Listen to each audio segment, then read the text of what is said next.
is Spanx started way before I cut the feet out of my pantyhose. But it actually started fundamentally on when I was 16.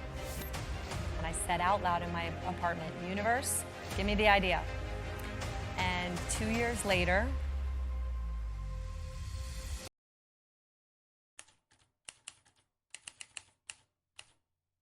when I first started Spanx, I was selling fax machines door to door. I had a particularly bad day. I literally did get escorted out of buildings almost all day, every day, and people ripped up my business card in my face often. And one day, I just pulled off the side of the road and I was like, this is not my life. I'm in the wrong movie. Call the director, call the producer, like, cut, this is not happening. And I went home to my apartment and I wrote my strengths. I was like, what am I good at? And pretty much the only thing in the good column was sales. And so I started asking myself, well, what is it about sales that I'm good at? And I realized I like giving somebody something or selling them something that could help them or change their life or make them feel good. So I actually wrote in my journal that night, I'm going to invent a product that I can sell to millions of people that will make them feel good. And then I specifically asked the universe for the idea. And I said out loud in my apartment, universe, give me the idea. And 2 years later, I cut the feet out of my pantyhose to go to a party. I couldn't figure out what to wear under white pants. And I did it only one time because I was so open and receptive to what the universe was going to provide for me. And it took 2 years, and I was always looking, but it showed up. Well, growing up, my dad used to encourage my brother and me to fail. So at the dinner table, he would actually ask us, what did you fail at this week? And if we didn't have something to tell him, he would actually be disappointed. And I can remember coming home from school and being like, Dad, I tried out for this and I was horrible. And he'd be like, way to go, and high-five me. And it was such a gift what he was doing. I didn't realize it at the time, but he was redefining failure for me. And so failure became not about the outcome, but about not trying. And so, the fear of failure, as we all know as entrepreneurs, is one of the greatest fears in life. It's one of the things that stops us in our tracks and keeps us from trying something. And so I incorporate that in my philosophy at Spanx. We celebrate failures, we talk about them, we have oops meetings where I'll announce the oops that I have, and sometimes we have fun with it. We'll even attach theme songs to our oops and we'll play them in front of the whole company. But I think it's just so important to try to get the people that you work with to take risks and to be entrepreneurial and not live in a place of, I want to protect my job and feel like I'm not safe if I make mistakes. That's tough. The hardest part about getting Spanx off the ground was definitely in the very beginning. When you first have an idea as an inventor and you've thought of something that doesn't exist and you want to bring it into the world, there were two things that were happening. One was my own self-doubt was a really hard part of the journey. And then the beginning of all the manufacturers that I was having to cold call and talk to try to get my product made were all men. And it was much harder to explain and to try to get them to understand the concept of what the product was. So I heard the word no for 2 straight years trying to get it made, which then increases the self-doubt that can happen. And one of the interesting things about being an inventor is you don't go to school for it. There isn't an inventor class. You can't major in inventing. And so it's really a belief system in yourself and the willingness to look stupid or to have people laugh at you or to fail at something that you believe in. You're your own gut check on that. And so it takes a lot of confidence. So that was the hardest part of my journey. There was a lot of starting and stopping and like, am I crazy? And everyone's saying no. But I kept picking myself back up to pursue it. One of the biggest things I can say is differentiate yourself and be obsessive about it.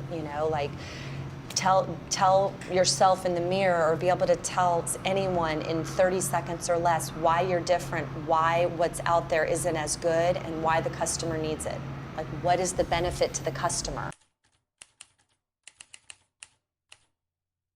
I had no idea how it was supposed to be done. And if you have no idea how something's supposed to be done, I guarantee you, you will end up being disruptive. But the key is you have to let it, you have to embrace not knowing. A lot of times when we don't know something, especially, most people in society, we end up being afraid of what we don't know, or we take that as a negative. It can hold us back. Whereas if you let what you don't know become your greatest asset, you are bound to do things very differently. Because we're all mostly on autopilot in life, and if you think about it, we're doing things exactly the way somebody else showed us how to do it. Everything that we're doing is because someone else showed us how to do it. So I like to do this mental exercise, and I tell people at Spanx to do it too. I say, close your eyes and pretend like you have no idea how to do your job. Just sit in that space for a minute. What comes up? If no one has shown you how to do your job, how would you be doing it? And listening to the answers. But it takes asking those questions, asking why, and spending that time in that space to say, is there a better way? Why has a bra always been made this way? Or why is it this way? And so for me, my not knowing was really a great asset for me.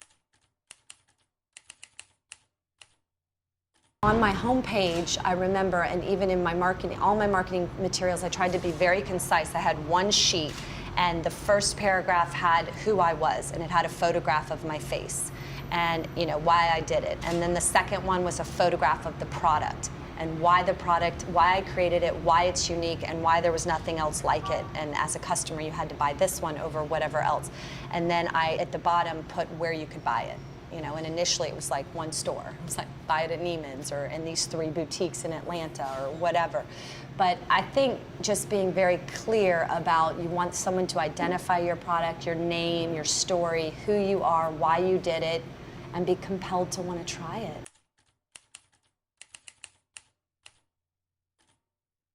I'm curious about the things that hold power over us, and one of the big fears is fear of embarrassment. We all have that. We have fear of failure. So I'm always working on these things that I feel like might hold me back. And so if I embarrass myself, then it loses its power over me. And especially if embarrassing myself at times becomes the goal, then it feels like, I don't know, it's like I'm playing my own head games with myself on that. But like one example of embarrassing myself is, I joined Instagram, and I feel like I might be the last one on the planet to have joined. It was about a year ago. And my team was like, join Instagram, you gotta do it, you gotta put yourself out there. And I was nervous, and I wasn't sure, I was like, I don't know.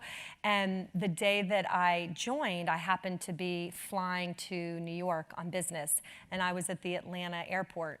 And so I was like, I'm gonna go around the airport and personally ask people to follow me. And it was so embarrassing, and I was mortified, and I was embarrassing myself, and I posted the whole video. It's like my first post on Instagram is me, because I'm like, how does this work? How do you get followers? So I was around, Jackson Hartfield Airport, and I even stood up in the video. I'm filming myself, and I make an announcement at my gate. I'm like, excuse me, I'm Sara Blakely, and I just joined Instagram today. Will you follow me? And literally, I go like this, not one person looks up. They're like, I was like, thank you, thank you. The real answer of how I did this is Spanx started way before I cut the feet out of my pantyhose. That's the soundbite in the press that everybody's talked about for almost 20 years. But it actually started fundamentally on when I was 16. I worked on mindset for myself, and I'm such a believer in mindset is almost everything. And it just happened to be a set of circumstances. I was riding my bike with one of my best friends at 16, and she was run over by a car and killed in front of me. And then a few months later, my dad left home, and my parents separated and ultimately got divorced.